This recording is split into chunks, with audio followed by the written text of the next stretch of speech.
manifestation aux Invalides aujourd'hui. On est avec Brice. Bonjour Brice. Bonjour. Alors, tu peux nous dire pourquoi tu es ici aujourd'hui?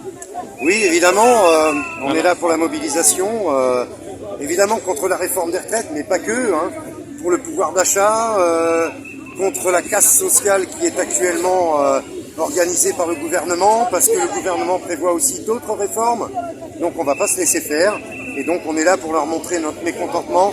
On veut déjà un référendum sur la réforme, ça c'est clair, c'est obligé. Elisabeth Borne ne veut pas négocier, Macron ne veut pas négocier, mais ils y arriveront parce qu'on va les faire plier, on va les mettre à genoux. Il faut qu'on bloque l'économie et c'est ce qu'on est en train de faire.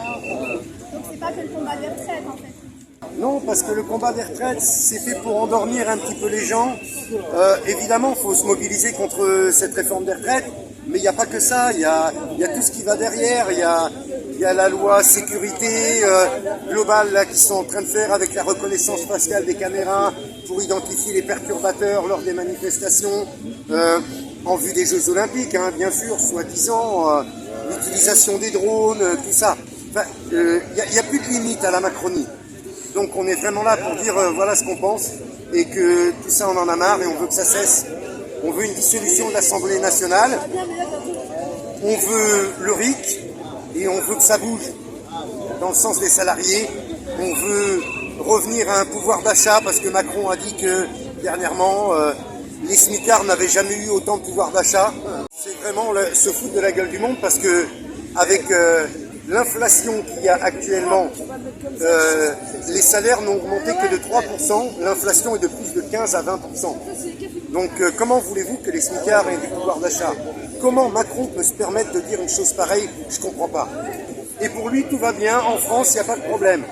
Il reçoit cette directive d'Angela von der Leyen et de Joe Biden. Parce que pourquoi on va défendre l'Ukraine aussi? Pourquoi on défend l'Ukraine, nous? On n'a aucun intérêt à défendre l'Ukraine. On n'aurait jamais dû s'ingérer dans ce truc-là, dans ce conflit russo-ukrainien. Il aurait mieux valu apaiser les choses avant que le conflit démarre. Mais bien sûr, l'OTAN n'a jamais voulu entendre parler de ce qui se passait au Donbass avant. On est là aussi pour lutter aujourd'hui contre la guerre en Ukraine, parce que je vois vraiment pas ce que la France a à gagner dans ce conflit. On donne des milliards à Zelensky. Et Zelensky, c'est qui? Un bouffon. C'est comme si on avait Cyril là maintenant au pouvoir en France. Donc comment est-ce qu'on peut défendre, apporter financièrement et militairement du soutien à un mec comme ça? Franchement, pour moi, ça n'a ni queue ni tête. Nous, ils prennent l'argent dans notre poche sans nous le demander. Ils augmentent le tabac, ils augmentent l'essence. Alors au début du mouvement des Gilets jaunes, le litre de carburant était à 1,40 €, on a manifesté. L'État à l'époque prenait que 70 centimes de taxes dessus. Maintenant qu'il est à 2 € le litre de carburant, eh ben, ils prennent le double. Là, cet argent, il part en Ukraine. Il n'est pas pour le financement des retraites, hein, cet argent-là. Il n'est pas pour relever le pays, il n'est pas pour lutter contre le chômage, il n'est pas pour... Non, on a pris 2 ans ferme. Ils veulent nous mettre 2 ans ferme, là. Ben non, ça ne va pas passer. Voilà. De rien. Force à vous, les camarades. Alors là maintenant on est avec Stéphanie. Oui, bonjour, comment allez-vous? Ça va? Ça va, ouais, on est tous là, ouais, on est dans la rue. Il faut occuper la rue parce qu'il se passe des choses absolument inadmissibles. Donc il ne faut pas oublier qu'on est 78% contre le 49-3, que maintenant ça passe même plus par l'Assemblée nationale. Donc là, il faut se réveiller, c'est très dangereux ce qui se passe. Et là, il faut faire barrage. Et il ne faut pas oublier qu'on est très très nombreux. Donc tout le monde dans la rue. La jeunesse est là aussi. La jeunesse est là, en plus la jeunesse chante les chants des Gilets jaunes. Pour nous c'est très émouvant. Je me rappelle de mon ami Jean-Claude qui hélas n'est plus là, qui était un gilet jaune de la première heure, qui me disait un jour tu verras les jeunes seront dans la rue et ils chanteront les chants des Gilets jaunes. Toi t'es gilet jaune à la base, donc ça fait plusieurs années que t'es dans la lutte, c'est ça? Voilà, donc moi j'ai le cœur jaune. Après gilet jaune, moi je ne crois pas à l'uniforme. Mais par contre, je crois aux convictions et ces gens très courageux nous ont montré la voie à suivre. Je crois qu'on leur doit tout. Ouais. Merci beaucoup Stéphanie. Je vous embrasse fort. Gros bisous. Alors là, on est avec Jean. Bonjour Jean. Bonjour. Alors, on vous a vu avec votre pancarte journaliste ici en plus. Ça nous a interpellés. Alors, est-ce que vous pouvez nous dire pourquoi vous êtes ici?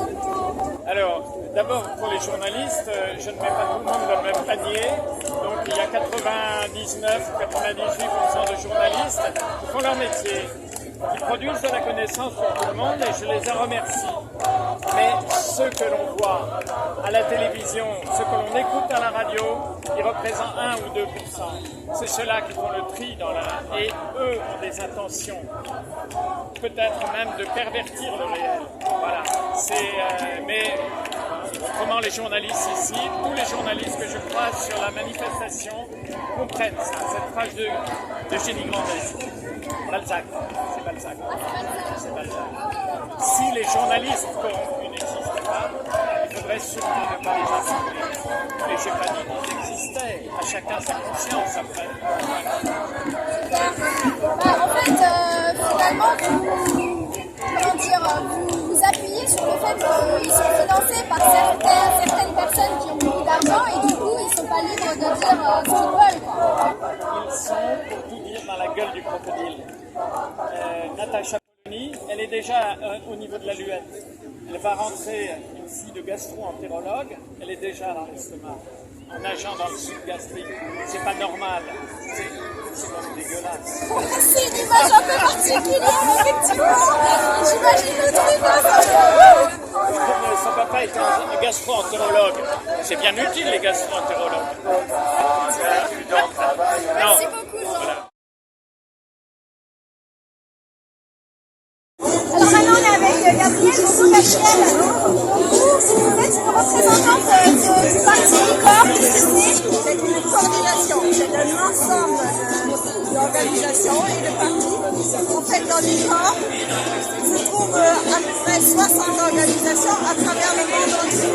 Parce que l'ère est à l'internationalisme. Toutes les grandes questions de la société, que ce soit le social, l'écologie, la guerre, qu'est-ce qu'on veut, toute autre chose est internationale. Et nous organisons la coordination, la solidarité des luttes pour un même objectif, parce que nous sommes une organisation révolutionnaire, nous sommes pour le socialisme révolutionnaire. Donc à l'international, c'est pas que français, c'est un mouvement dans plusieurs pays. Oui, tout à fait.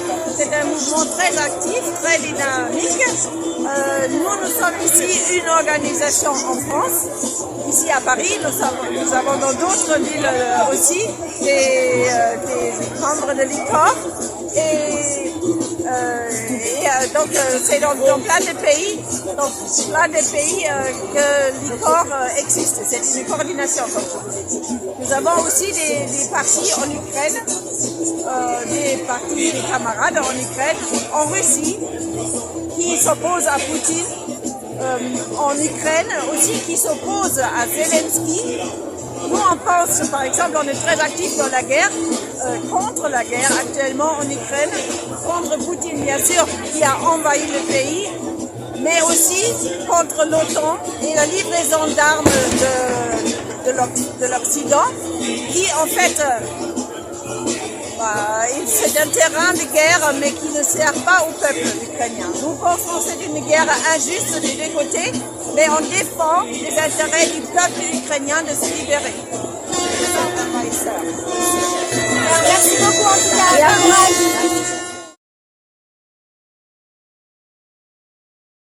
Alors là maintenant on est avec Laurent. Bonjour Laurent. Alors pourquoi tu es là aujourd'hui?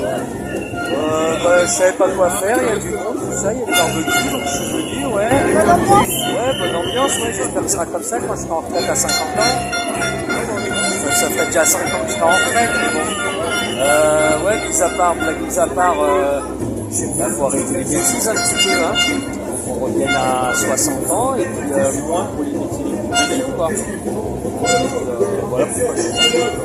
Gilets jaunes à la base apparemment. Alors à la base j'étais un citoyen normal, ouais. Après il y a eu des gilets jaunes, des citoyens en colère, ouais.